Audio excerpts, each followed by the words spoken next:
વડોદરા જિલ્લા પંચાયત, તાલુકા પંચાયત અને નગરપાલિકાની યોજનાર ચૂંટણીમાં ઉમેદવારોના ફોર્મ પરત ખેંચવાનો આજે છેલ્લા દિવસનો માહોલ. ઉમેદવારોએ ભરેલા ઉમેદવારી પત્રો પરત ખેંચવા માટે સર્જાઈ તૂતુમેમે બંને પક્ષોમાં જોવા મળ્યો. ગરમાગરમી સાથે ભારે ઘર્ષણ જોવા મળ્યું. જરોદ જિલ્લા પંચાયત તેમજ ગુતાલ જિલ્લા પંચાયત ભાજપે બિનહરીફ જીતી લીધી. કોંગ્રેસ અને અપક્ષના ઉમેદવારે પરત ફોર્મ ખેંચ્યા. કોંગ્રેસ પ્રમુખ નારણભાઈ પટેલે ભાજપ પર લગાવ્યા આક્ષેપ. કોંગ્રેસના જિલ્લા પંચાયત તેમજ તાલુકા પંચાયતના ઉમેદવારોને ધાક ધમકી આપી ભાજપે ફોર્મ પરત ખેંચાવ્યા હોવાના આક્ષેપ કોંગ્રેસના પ્રમુખ નારણભાઈ પટેલે કર્યા. ફોર્મ પરત ખેંચવાના સમયે કોંગ્રેસ પ્રમુખ નારણભાઈ પટેલ તેમજ ભાજપ કાર્યકરો વચ્ચે ભારે ઘર્ષણ સાથે ધક્કામુક્કીના વીડિયો કેમેરામાં કેદ. વાઘોડિયા તાલુકાના ધારાસભ્ય ધર્મેન્દ્રસિંહ વાઘેલાએ જણાવ્યું હતું કે કોઈ ધાકધમકી આપવામાં આવી નથી. કોંગ્રેસ પાર્ટીને ચૂંટણી લડવા માટે કોઈ ઉમેદવાર ન મળતા કોંગ્રેસે લોકોને જબરજસ્તીથી કોંગ્રેસમાં ફોર્મ ભરવા માટે રાજી કરવામાં આવ્યા હતા. આશા ન્યૂઝ ગુજરાતી બ્યુરો, ઉમર મંસૂરી, વાઘોડિયા. આ બિલકુલ પાયા વિહોણા આક્ષેપો છે. કોંગ્રેસને કોઈ ઉમેદવાર મળતા નતા. જબરજસ્તીથી લોકોને લોભ લાલચ આપીને ઉમેદવારો બનાવવાનો પ્રયત્ન કોંગ્રેસે કર્યો હતો. એમાં કોંગ્રેસ બિલકુલ નિષ્ફળ જઈ છે.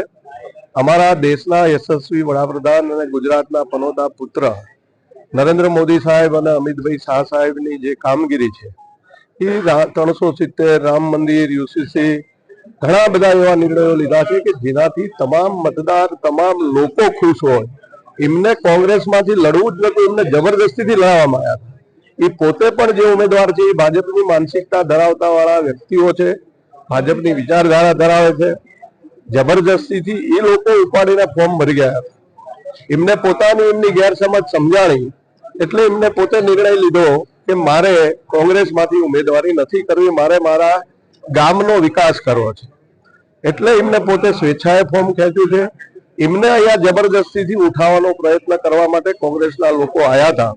તો અમારા ભારતીય જનતા પાર્ટીના કાર્યકર, પૂર્વ જિલ્લા પંચાયત સદસ્ય રાજુભાઈ, પૂર્વ તાલુકા પંચાયત અને જિલ્લા સંગઠનના પ્રમુખ ભાઈ શ્રી સુરેશભાઈ અને ખૂબ મોટી સંખ્યામાં ભારતીય જનતા પાર્ટીના કાર્યકર્તાઓ અહીંયા પહોંચી ગયા હતા. મને પણ ફોન આવી ગયો એટલે હું પણ અહીંયા આવ્યો. ત્યારે નારાયણભાઈ કરીને જે કોંગ્રેસના પ્રમુખ છે એ પોતે અંદર ધસી જઈને જે ઉમેદવાર ફોર્મ પાછું ખેંચે છે એને ખેંચી લાવવાનો પ્રયત્ન કરતા હોય એટલે કાર્યકર્તાઓએ વચ્ચે પડીને કીધું કે ભાઈ એમની સ્વેચ્છાએ કરે છે, તમે કરવા દો. આમાં કોઈ જબરજસ્તી નથી. ઉમેદવારનું પણ તમે અત્યારે ઇન્ટરવ્યુ લીધું, ઉમેદવારે પણ કીધું છે કે હું મારી રાજી ખુશીથી આ મારું ફોર્મ પરત ખેંચું છું. એટલે આ પાયાવીણો આક્ષેપ છે. જે લોકો હારી ગયા છે, ઇલેક્શન થતા પહેલા જ તમામ સીટો એમની ગઈ છે. ઘણી બધી જિલ્લા પંચાયતો બિનહરીફ થઈ છે, ઘણી બધી તાલુકા પંચાયતો બિનહરીફ થઈ છે. આખા ગુજરાતની અંદર આ સ્થિતિ હોય ત્યારે આ હતાશામાં આવી ગયેલા લોકો ગમે તેવા સ્ટેટમેન્ટો મીડિયાની સામે આપતા હોય છે. આવું બાકી કઈ છે. આજ રોજ વાઘોડિયા તાલુકાની અંદર ભાજપના જે ધારાસભ્યથી મળીને તમામ લોકોએ મારી સાથે, હું વાઘોડિયા તાલુકાના વાઘોડિયા કોંગ્રેસ પ્રમુખ તરીકે નારણભાઈ પટેલ મારું નામ છે, અને જે મારી પાર્ટી જોડે એટલી બધી ગદ્દારી કરી છે આ લોકોએ કે જે અમારા ઉમેદવારને રાતે ચેનથી ઊંઘવા નહીં દીધા. એમને લઈ ગયા છે. પહેલા એક ઉમેદવાર ગુટાલનો લઈ ગયા, પછી લઈ ગયા જરોદનો લઈ ગયા, અને લઈ ગયા તો લઈ ગયા અને દુકાનમાં નોકરી કરતા હતા ત્યાંથી લઈ ગયા. હજુ દુકાનમાં હેલ્મેટ છે, કહેતા હોય તો હું બતાવું.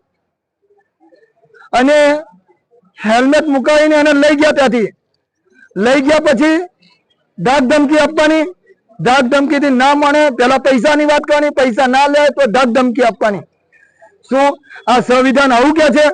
બાબા સાહેબને કાલે ફુલારથી આપને સ્વાગત કર્યું, શ્રદ્ધાંજલિ અર્પણ કરી, તો બાબા સાહેબનું સંવિધાન એવું કે છે કે કોઈક દુકાનમાં નોકરી કરતો હોય નોકરને ઉચકી દેવાનો, અને ઉચકી જઈને ભાજપનો કોંગ્રેસમાંથી મેન્ડેટ આલેલો હોય છતાં એને એની જગ્યાએ ભાજપનો હાર પહેરાવવાનો.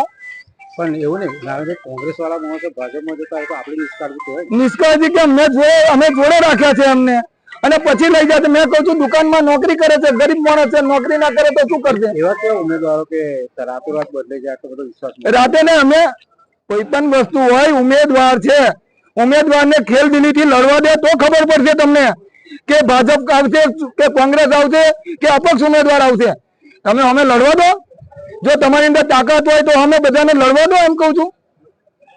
જો લડશે તો ખબર પડશે કે પ્રજાનો શું નિર્ણય છે. તમે ડાયરેક્ટ જ તમે જઈને એ કરી દેશો કે લઈ આને ખેંચી જઈને પૈસા આપીને ધક ધમકી આપીને ખેંચી જશો તો એનાથી શું થશે? અચ્છા, ઉપર આ તાલુકાની પ્રજાનું શું? ઉપર થોડી બોલાચાલી થઈ હતી, કયા બાબતે?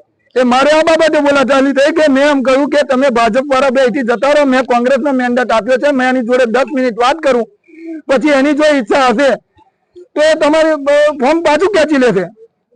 પણ મને 10 મિનિટ વાત તો કરવાનો મોકો આપો. મેં લગ્ન કર્યું છે એની જોડે, તો મારે છૂટાછેડા તો કરવો પડશે ને. પાર્ટીએ મેં એને લગ્ન કર્યું ત્યારે મેન્ડેટ આપ્યો છે. જો પતિ પત્ની કે કોઈ લઈને નાહી ગયો હોય એને જો પોલીસ 10-15 મિનિટ લગી બેહાડતો હોય એને વાતો કરાવતો હોય તો આ વાત ના કરી શકાય? વાત કરવા જેવી વાત નથી, સમજવા જેવી વાત છે. આ સંવિધાન શું કે છે? આપણા કેન્ડિડેટો જતા રહ્યા, આ બાબતે મારા કેન્ડિડેટો કોઈ ગયા નથી, 2 કેન્ડિડેટ ગયા છે. વત્તા મેં બીજી વાત કહું કે 2 કેન્ડિડેટો જોડે મારે ગઠબંધન હતું એટલા માટે, અને અમારે કુલ 17 સીટમાં મેં ફોર્મ ભર્યા હતા. કોઈ એવું કહેતા હોય કેટલા ઉમેદવાર આપણા પાછું કોમ ખાલી 2 ઉમેદવાર જિલ્લાના કર્યા છે બસ.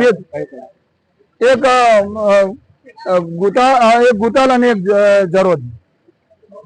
અને આવનાર સમય કહેશે તમને. બીજી હજુ જિલ્લા પંચાયતો તાલુકા પંચાયતો બાકી છે, એનું રિઝલ્ટ કહેશે તમને. હે, હું વાઘોડિયા તાલુકા કોંગ્રેસ પ્રમુખ છું. નારણભાઈ પટેલ મારું નામ છે.